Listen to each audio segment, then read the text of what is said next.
না, গরম লাগছে, ফ্যানটা চালাই। শালা এমন বাড়িতে আসলাম, সারাদিন শালা ঘুরতেই থাকো, রেশ আর নাই।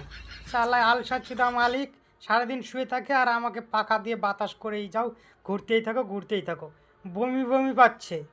জানো, তোমাকে কি টক টক খেতে ইচ্ছা করছে? যেমন আমের আচার, আমের চাটনি, তেঁতুলের টক। হ্যাঁ, তা তো খেতে ইচ্ছা করছে। জানো, আমার মনে হয় তুমি প্রেগনেন্ট হয়ে গেছো। আরে, আমি তো থার্ড জেন্ডার, আমি কি করে প্রেগনেন্ট হব? কি বলবো দুঃখের কথা বন্ধু, সারাদিন সারা রাত আমার দ্বারাই কাটে নাই। আর তুমি দিনের বেলা আরাম, রাত্রেবেলা একটু জ্বলো, তাও রাত 12টার পর আবার অফ হয়ে যাও। আর আমার দিয়ে কি খেটে নাই বন্ধু, কি বলবো। আর এই শালা মরা চুদা লাইন, এই মাঝে সাঝে যাওয়াও পাই না। বৃষ্টি হয়, ঝড় হয়, তাও লাইন যায় না। আমার দুঃখের কথা এবার ভাবে দেখো, কত দুঃখ বন্ধু। কি বলবো, এই শালা মরা চুদা লাইনকে দেখে আমার খুব রাগ ধরে।